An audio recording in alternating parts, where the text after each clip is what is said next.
Assalamualaikum, my dear students. How are you all? Chapter number 4 class 9th chemistry new syllabus. Chapter का नाम stoichiometry. उसका second last topic my dear student हम discuss कर रहे हैं। 4.8 हमारा टॉपिक है chemical equations and chemical reaction. Chemical equation क्या होती है, केमिकल रिएक्शन क्या होते हैं। माय डियर स्टूडेंट, जो केमिस्ट्री है वो मेन बात ही केमिकल रिएक्शन की करती है, यानी कि जो केमिस्ट्री की पहचान है वो केमिकल रिएक्शन की बेस पे है।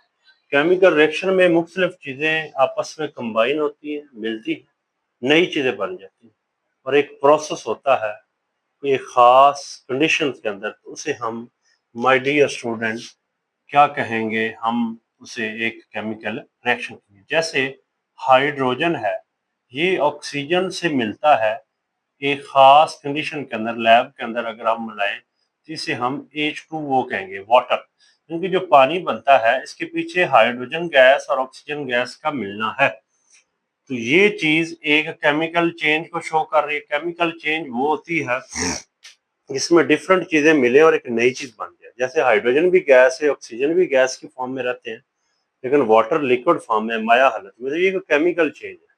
और केमिकल चेंज को केमिस्ट ने क्या किया, एक आसान वे के अंदर, एक इजी वे के अंदर रिप्रेजेंट कर दिया। तो जब एक केमिकल चेंज को किसी आसान मेथड के अंदर इस तरह जाहिर करना, इस तरह रिप्रेजेंट करना, इस ये जो है ये एलिमेंट्स के सिंबल हैं, ये कंपाउंड का सिंबल है, यानी कि फार्मूला है। एलिमेंट्स आपस में मिले या कंपाउंड भी मिल सकते हैं, क्योंकि नई चीज बन जाती है उसका एक अपना फार्मूला होता है और इसको एरो हेड से शो किया जाता है। ये एक केमिकल रिएक्शन की निशानदेही है, केमिकल चेंज को शो कर रहा है। ये हमारे पास केमिकल इक्वेशन कहलाएगा। इनके केमिकल रिएक्शन के होने को इस शॉर्ट फॉर्म में लिख देना, इस तरह रिप्रेजेंट कर देना, जाहिर कर देना, ये वाले रिएक्टेंट्स हैं और ये वाले प्रोडक्ट्स हैं, इसे हम केमिकल इक्वेशन कहेंगे। जो चीजें कंबाइन हो रही है माय डियर स्टूडेंट, वो हमारे पास रिएक्टेंट है, और जो चीज नई बनती है वो हमारे पास प्रोडक्ट। ये डिफाइन होगी representing a chemical change in this way. ये जो हमारे पास मेथड है इसे हम क्या कहेंगे, in this way is called, आप इसको इन दिस वे कह लें। और रिएक्टेंट वो चीजें हैं जो आपस में कंबाइन हो रही हैं, जो रिएक्ट कर रही हैं, जो मिलती हैं और जो नई बनती हैं, दोज बीइंग प्रोड्यूस, जो इस प्रोसेस से मिलती हैं, यानी कि ये केमिकल रिएक्शन हो रहा है, इसके थ्रू जो चीज बनी है वो हमारे पास प्रोडक्ट्स कहलाएगी।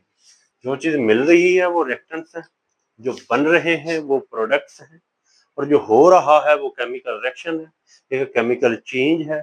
उसको इस तरह लिखने को, फार्मूले को और एलिमेंट के सिंबल से लिखने से जो चीज आती है उसे केमिकल इक्वेशन कहेंगे। एग्जाम्पल लेते हैं, एल्यूमिनियम माय डियर स्टूडेंट एक मेटल है, सॉलिड फॉर्म में पाई जाती है, ऑक्सीजन गैस है, ये मिलते हैं Al2O3 बनता है, इसे एल्यूमिना कहते हैं, एल्यूमिनियम ऑक्साइड। ये जो आपस में मिल रहे हैं ये माय डियर स्टूडेंट्स ये रिएक्टेंट्स हैं, ये चीजें मिल रही हैं और ये चीज नई बन रही है, ये प्रोडक्ट्स हैं। और ये जो तीर का निशान है, एरो हेड है, ये इस केमिकल रिएक्शन को जाहिर कर रहा है, रिप्रेजेंट कर रहा है, शो कर रहा है। तो जो ये चीज हमारे पास आई है ये हमारी केमिकल इक्वेशन कहलाएगी। तो आज का टॉपिक बहुत इंटरेस्टिंग है। इसके अंदर हम केमिकल रिएक्शन क्या होते हैं, कैसे होते हैं, और उनको एक इस तरह मेथड से लिखा जाता है जिसे केमिकल इक्वेशन कहते हैं। Important point for chemical equation, यानी कि जब आप केमिकल इक्वेशन लिखते हैं तो आपको किन चीजों का ख्याल रखना है, कौन से स्टेप्स हैं, कौन से पॉइंट्स हैं जो हमारे दिमाग में होना चाहिए, must taken in our mind, हमारे दिमाग में वो आने चाहिए, उनका हमें ख्याल रखना चाहिए, उनको समझना चाहिए। यानी कि इस तरह इक्वेशन लिखते हुए वो क्या है जी, a chemical change must obey the law of conservation of mass. My dear student, जब केमिकल रिएक्शन होता है तो रिएक्टेंट्स की एक अमाउंट मिलती है, यानी कि मिकदार मिलती है। एल्यूमिनियम जैसे यहाँ पे एक है तो हम कहते हैं 1 मोल है, ये ऑक्सीजन है तो 3 मोल है, Al2O3 ये बना है ये भी 1 मोल है। ठीक है जी। तो बात ये है कि जितने रिएक्टर्स मिले हैं ना, प्रोडक्ट्स भी उतने बनने चाहिए। यानी कि मैं कहता हूँ 10 ग्राम ये है, 5 ग्राम ये है, टोटल 15 है ना, तो जो प्रोडक्ट का मैस है ना वो भी 15 ग्राम होना चाहिए। उसकी अमाउंट, उसकी quantity, that is the mass. वो उतना होना चाहिए। यानी कि जब रिएक्टेंट से प्रोडक्ट्स में जाते हैं तो रिएक्शन हो जाता है, केमिकल चेंज आ जाती है। इस केमिकल चेंज के आने के अंदर जो रिएक्टेंट का मैस है वो कम नहीं होना चाहिए। जितना रिएक्टेंट्स का उतना ही प्रोडक्ट्स का होना चाहिए। यानी कि इनके बीच में कोई ये नहीं कि ये जाया हो जाए, इसमें कम जाए या ज्यादा हो जाए। अगर ऐसा होता है तो वो एक हमारे पास बैलेंस केमिकल इक्वेशन नहीं आती, वो हमारे पास एक प्रॉपर केमिकल रिएक्शन को शो नहीं करेगा। यानी कि मैस जो है डिस्ट्रॉय नहीं होना चाहिए, न्याय न्याय बनना चाहिए। यानी कि matter nor be created nor be destroyed but it can be change from one form to other form. ये है law of conservation of mass. ठीक है जी। उसके मुताबिक जितना इनका मैसेज है दोनों को मिलाएं उतना ही ये बनना चाहिए। एक चीज इसका ख्याल हमने रखना है। दूसरी बात यह है कि formula must be written correctly. यानी कि जो एलिमेंट्स के सिंबल्स हो सकते हैं, एलिमेंट्स के सिंबल्स हो सकते हैं। अगर हमारे पास एलिमेंट होएगा माय डियर स्टूडेंट, एलिमेंट्स लेंगे तो हम उनके सिंबल्स को दिमाग में रखेंगे। वो बिल्कुल ठीक होना चाहिए, वो गलत नहीं होना चाहिए। जैसे एल्यूमिनियम एक एलिमेंट, इसका सिंबल Al है, ऑक्सीजन को O2 है और इसका Al2O3 है। यानी कि जो एग्जैक्ट एलिमेंट के सिंबल और कंपाउंड के फार्मूले हैं वो बिल्कुल सही होना चाहिए, करेक्ट होना चाहिए। नेक्स्ट है जी correct mole ratio reactant and product. Reactant और प्रोडक्ट के बीच में मोल रेशो एक्यूरेट होनी चाहिए। यानी कि ये 1 मोल ही होता है तो 1 रहना चाहिए, ये 3 मोल है और ये 1। इनमें हेर फेर नहीं करना। अगर हेर फेर करेंगे तो हमारे पास जो इक्वेशन है वो बैलेंस नहीं होगी। जैसे हमारे पास एल्यूमिनियम ऑक्सीजन मिलता है तो Al2O3 बनता है। अब देखो यहाँ एल्यूमिनियम हमारे पास 2 है तो इधर भी हम 2 ही लगाएंगे बैलेंस करने के लिए। और ऑक्सीजन कितनी है हमारे पास? 3। यहाँ पे ऑक्सीजन 3 है तो यहाँ हमारे पास ऑक्सीजन 2 है। 3 2 बार 6 बन जाएगा। जब ये 6 बनेगा इसका मतलब है कि हमें यहाँ पे 2 से मल्टीप्लाई करने पड़ेगा। ठीक है जी। 3 2 6 और एल्यूमिनियम 4 बन गया, इसलिए हमें अब यहाँ पे 4 पुट करना है। ये है बैलेंस केमिकल इक्वेशन। यानी कि एल्यूमिनियम 4 है, ऑक्सीजन 3 2 6, एल्यूमिनियम 4, ये 2 इधर भी मल्टीप्लाई करेंगे इधर भी करेंगे तो ये बैलेंस केमिकल इक्वेशन के अंदर रिएक्टेंट और प्रोडक्ट के बीच में जो मोल की रेशो है वो भी आपकी करेक्ट होनी चाहिए। नेक्स्ट है also point out the direction physical state of reactant. क्योंकि पहले ये बात हम देखते हैं, डायरेक्शन जो होनी है उसको पॉइंट आउट करना है। यानी कि जो एरो हेड है ये शो कर रहा है, ये इसका हेड है, ये प्रोडक्ट्स की तरफ है, ये जो इसकी टेल है वो रिएक्टेंट की तरफ है। इसकी डायरेक्शन ये होनी चाहिए, ना कि ये मिल रहे हैं तो ये उल्ट एरो नहीं होना चाहिए। इसकी डायरेक्शन का भी ख्याल रखना है। फिजिकल स्टेट ऑफ रिएक्टेंट और प्रोडक्ट एज ए सबस्क्रिप्ट। अब जो जिंक है यानी कि ये अगर इसको देखें एल्यूमिनियम सॉलिड फॉर्म में पाई जाती है, हार्ड फॉर्म में, ठोस फॉर्म में। ये छोटा सा हमने ऐसे लिख दिया, इस जगह के पे लिखने को सबस्क्रिप्ट कहते हैं। ऑक्सीजन गैस है तो हमने जी लिख दिया, Al2O3 सॉलिड है तो ऐसे लिख दिया। यानी कि एक पूरा जो रिएक्शन है उसकी जो असल रिप्रेजेंटेशन है, जो उसका असल डिस्प्ले है, ठीक है जी, तो उसके अंदर उसकी जो ये देखा गया कॉमनली उनकी फिजिकल स्टेट भी मेंशन करनी है। फिजिकल स्टेट मतलब किस हालत में एग्जिस्ट करता है, जाहिरी तौर पे कैसे पाया जाता है। क्योंकि अगर हमें ये चीजें मेंशन करेंगे तो इसकी जो एनर्जी चेंज वगैरह है, एंथैल्पी चेंज वगैरह है या थर्मोडायनेमिक जो थर्मोडायनामिक प्रॉपर्टीज हैं उनको समझना हमारे लिए बहुत आसान हो जाता है। इसलिए हमें यहाँ पे एस सॉलिड के लिए है, जी गैस के लिए है और यहाँ एस भी सॉलिड के लिए। और कुछ ऐसे रिएक्शन होते हैं जो वाटर में डिसॉल्व करते हैं, उनके साथ हम AQ यूज कर देते हैं, एक्वस। तो ये अब एक सारी बातें जब हमने समझ ली हैं, रिएक्टेंट्स क्या होते हैं, प्रोडक्ट्स क्या होते हैं, केमिकल रिएक्शन क्या होता है, केमिकल चेंज क्या होता है और उनको कैसे लिखा जाता है, that is the chemical equation.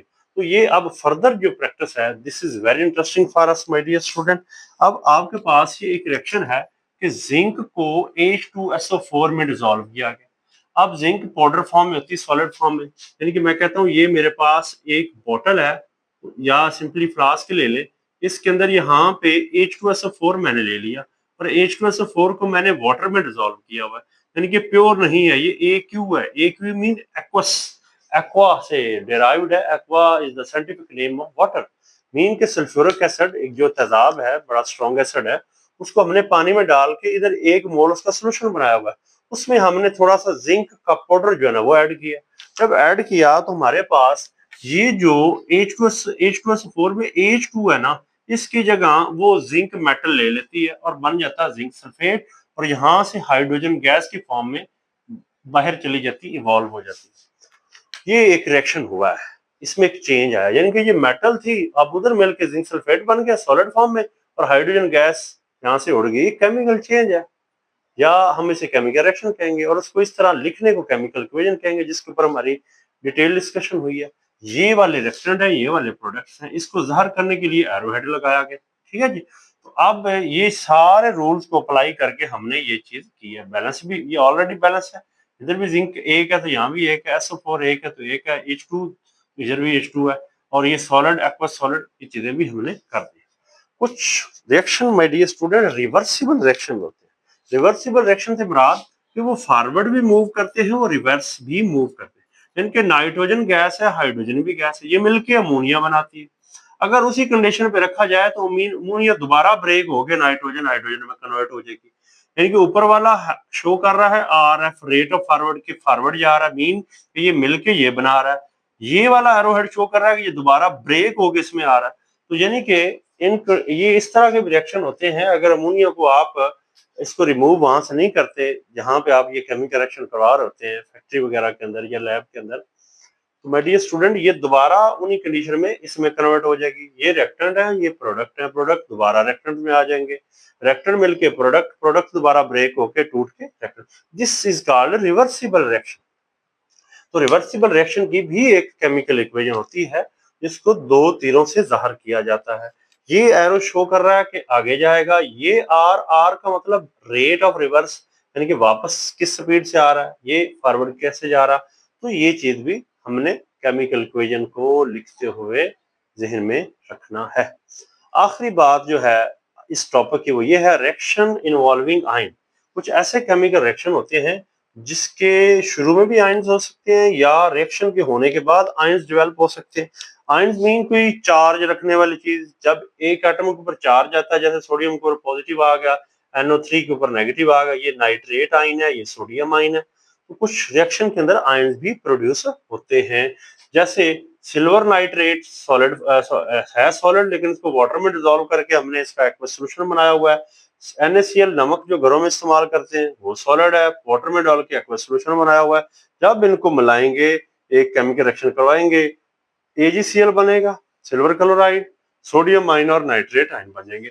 ये पानी के अंदर हल ही रहेंगे, यानी कि यहाँ पानी ले लें, ऊपर से ये दो सॉल्यूशन आपस में मिक्स करें, ये ऊपर लिक्विड में रहेंगे सोडियम और नाइट्रेट आयन, और ये AgCl है, ये नीचे प्रेसिपिटेट की फॉर्म में नीचे बैठ जाएगा, और ये सॉलिड फॉर्म, यानी कि जब ये रिएक्शन बनाएंगे इधर आयंस बन जाएंगे यहाँ पे, और ये चीज जो है सिल्वर नाइट्रेट हमारे पास, सिल्वर क्लोराइड, ये इस तरह प्रेसिपिटेट बन जाएगा, सॉलिड जो अनडिजॉल्व पार्टिकल की फॉर्म में ये बॉटम पे बैठ जाएगा। ठीक है, उसे हम प्रेसिपिटेट का माय डियर स्टूडेंट नाम देते होते हैं।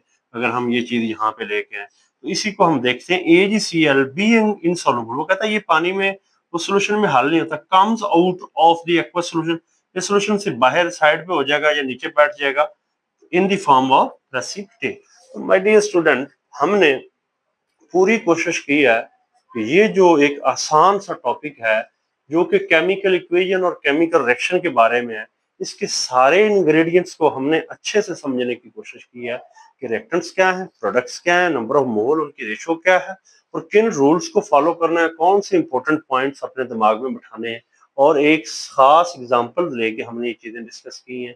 कंप्लीट रिएक्शन देखे हैं, उसमें रिवर्सिबल भी है, और ऐसे रिएक्शन भी जिनके अंदर आयंस होते हैं। आई एम होपफुल कि आपको ये टॉपिक अच्छा लगा होगा, अच्छी समझ आई होगी। Thank you.